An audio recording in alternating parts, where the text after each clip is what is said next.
For months, we've been digging into ATF's controversial Fast and Furious case. For the first time tonight, only on ABC 15, investigator Lori Jane Gliha shows you proof the assault weapons linked to that program are showing up in our neighborhoods.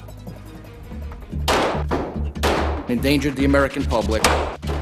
It appears the investigation was conducted in a recklessly planned manner. We weren't giving guns to people who were hunting bear. We were giving guns to people who were killing other humans. They are Phoenix ATF agents talking about high-powered assault rifles. Guns like the weapons found at the murder scene of Border Patrol agent Brian Terry, shot in the back just before Christmas. Do you solemnly swear? ATF agents in Phoenix say for months they knowingly allowed thousands of these guns to slip into the hands of buyers who would distribute the weapons to known criminals. It made no sense to us either. It's just what we were ordered to do, and every time we questioned that order, there was punitive action. It was part of a strategy intended to lead investigators to drug lords in Mexico. But agents involved say they never actually followed the weapons to see where they ended up. How many weapons do we have that we do not know where they are? Anywhere from 1,000 to 1,500, 1,800 guns. We spent months digging for clues in police reports and government documents, and then we uncovered proof that some of these high-powered weapons allowed to slip through the cracks are connected to dangerous crimes and turning up in neighborhoods right here in the valley. This was a catastrophic disaster. These police reports prove assault weapons connected to a large-scale marijuana trafficking operation and other crimes in our area were some of the same weapons ATF agents allowed to slip away.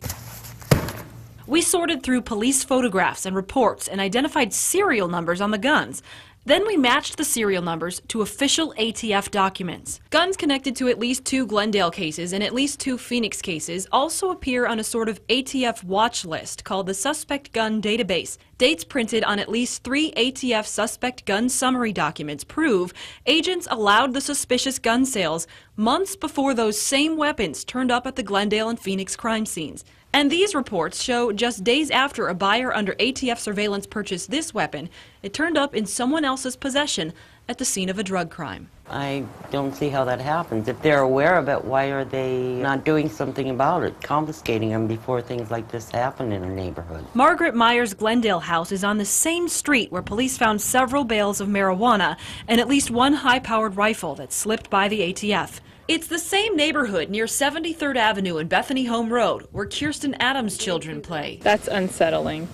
Absolutely. Our investigation found other weapons linked to the controversial ATF strategy turning up near 83rd Avenue and McDowell in Phoenix, 43rd Avenue and Camelback in Phoenix, and we found a gun linked to drug crimes at homes near these locations in Phoenix and Glendale. Who knows where they're going to end up? And in fact, there's ample evidence even besides your own investigation that they've been used on crimes on this side of the border. But how many, I can't give you a figure. Iowa Senator Chuck Grassley told us he's collecting evidence, trying to find out which leaders knew about the ATF strategy and when. And in early June, he sent public records requests to every county sheriff and every major police department in the valley in an effort to track what may be hundreds of other illegally purchased guns in our state.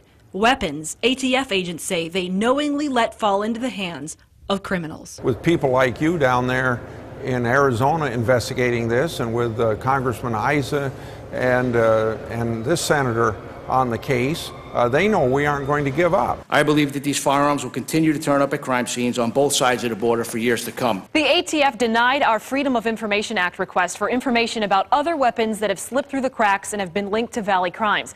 And they refused to comment on what we uncovered, saying it's still part of an open investigation. Meanwhile, what do you think about this ATF strategy? Who should be held responsible, if anyone? Log on to our Facebook page to give us your thoughts. I'm investigator Lori Jane Gliha, ABC 15 News. Breaking